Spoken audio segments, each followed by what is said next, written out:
नमस्कार दोस्तों, स्वागत है आप सभी का विद्याग्राम जीएम में। प्यारे दोस्तों, जैसे कि आप सभी को पता है कि हमारा मानव प्रजनन तंत्र यानी ह्यूमन रिप्रोडक्शन सिस्टम समाप्त हो चुका है और आज हम शुरू करने वाले हैं जनन स्वास्थ्य यानी कि रिप्रोडक्टिव हेल्थ, मानव जनन स्वास्थ्य। ठीक है, इसमें हम कुछ क्वेश्चंस करने वाले हैं और इसमें हम जानेंगे कि किस तरह से मानव स्वास्थ्य को प्रभावित करने वाले कौन से रोग हैं और किन की वजह से इस पर ज़्यादा इफेक्ट पड़ता है। तो देखिए, जैसे कि आपको हम पहले ही बता चुके थे कि आज से हम शुरू करने वाले हैं मानव स्वास्थ्य और इससे पहले हम 3 चैप्टर समाप्त कर चुके हैं। अगर आपने नहीं देखा है तो प्लेलिस्ट सबका बना हुआ है, आप जा करके देख सकते हैं। हमने सबसे पहले जो समाप्त किया वो था डाइजेस्टिव सिस्टम यानी कि पाचन तंत्र, दूसरा था रेस्पिरेटरी सिस्टम यानी श्वसन तंत्र और तीसरा था रिप्रोडक्शन सिस्टम यानी जनन तंत्र। तो आपने अगर नहीं देखा है तो ये तीनों जो चैप्टर है इसका अलग अलग प्लेलिस्ट बना हुआ है, आप जा करके चैनल से ज़रूर देख लीजिए। तो आज से हम शुरू करने वाले हैं जनन स्वास्थ्य यानी रिप्रोडक्टिव हेल्थ। तो इसमें देख सकते हैं आप किस तरह से खतरनाक खतरनाक कितने सारे पिक्चर्स हैं। यही सारे रोग हैं जो एसटीडी है यानी सेक्सुअल ट्रांसमिटेड डिजीज है। ठीक है, जो सेक्सुअल एक्टिविटीज़ के माध्यम से एक शरीर से दूसरे शरीर में फैलता है।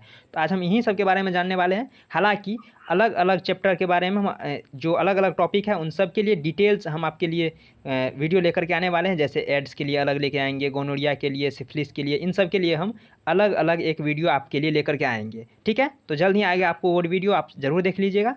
और आज हम चलते हैं क्वेश्चन करने के लिए। ठीक है, तो चलिए शुरू करते हैं। देखिए, पहला क्वेश्चन कर रहा है, आपको कैसे पता चलेगा कि कोई व्यक्ति 1 वर्ष पहले एचआईवी से संक्रमित हुआ है। सबसे पहले एचआईवी का फुल फॉर्म जान लीजिए। ये होता है ह्यूमन इम्यूनो डिफिशियंसी वायरस। ठीक है, यानी कि मानव प्रतिरक्षा को नष्ट करने वाला ये वायरस है। ठीक है, तो इसमें कह रहा है कि आपको कैसे पता चलेगा कि कोई व्यक्ति 1 वर्ष पहले एचआईवी से संक्रमित है। तो आपको तब पता चलेगा, देखिए, रक्त कणिकाओं की संख्या के द्वारा, यानी कम संख्या हो जाएगा। तो ये भी सही है कि ऐसा भी होगा। वजन में कमी ये भी होगा और निरंतर बुखार रहना यानी कि लगातार लगे ही रहना। अगर बुखार आए तो फिर ठीक ना होना, छोटी से छोटी अगर कोई समस्या हो, कोई बीमारी हो तो वो लगातार लंबे समय तक खींचता रहता है। तो वो सब इसका मुख्य कारण है। लेकिन इन सबसे में जो सबसे सूटेबल आंसर है वो है ऑप्शन नंबर डी, रक्त में एंटी एचआईवी एंटीबॉडी द्वारा। यानी कि अगर यदि शरीर में एचआईवी प्रवेश करेगा तो उसके लिए थोड़ा बहुत ही सही एंटीबॉडी तो बनेगा ये एचआईवी के खिलाफ।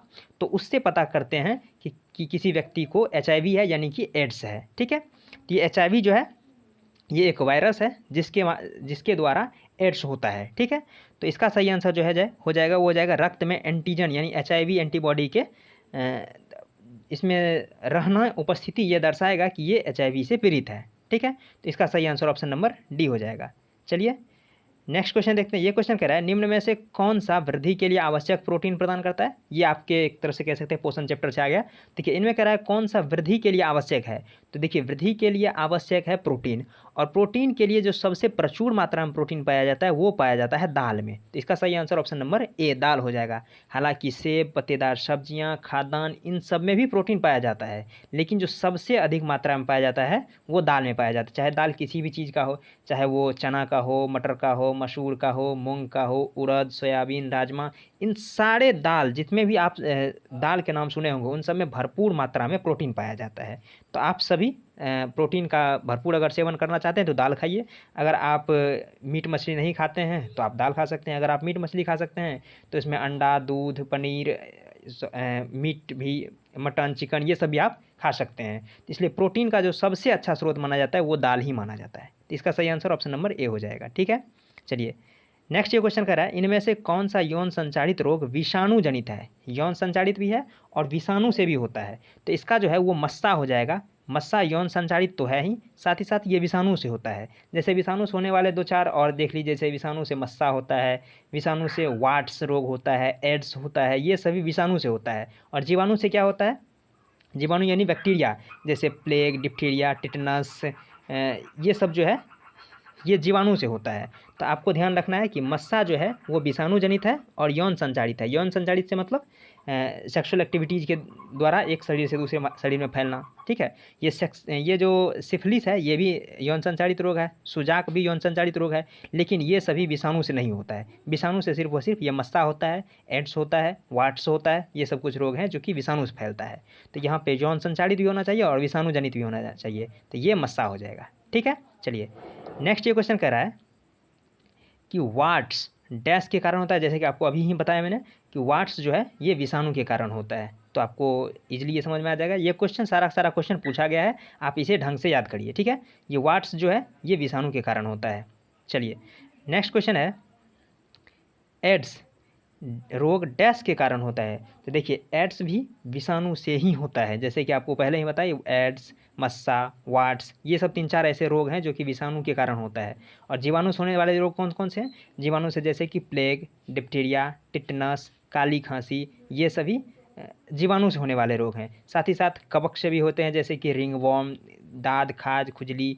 उसके बाद फिर प्रोटोजोआ से भी होते हैं, पायरिया, निद्रा रोग, ये सभी जो है प्रोटोजोआ से होते हैं। तो इसी प्रकार यहाँ पे कह रहा है एड्स, तो एड्स विषाणु से होता है। एड्स का फुल फॉर्म क्या होता है? एक्वायर्ड इम्यूनो डिफिशियंसी सिंड्रोम, ठीक है, एक्वायर्ड इम्यूनो डिफिशियंसी सिंड्रोम, जिसका HIV नामक जो वायरस है उसके कारण ये फैलता है, यानी जिसे हम कहते हैं ह्यूमन इम्यूनो डिफिशियंसी वायरस, ठीक है।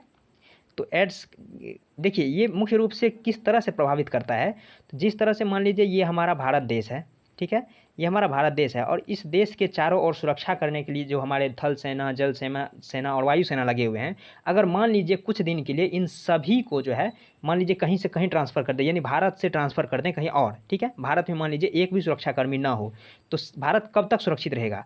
जब तक कि आस पड़ोस वाले हम पे हमला नहीं करेंगे।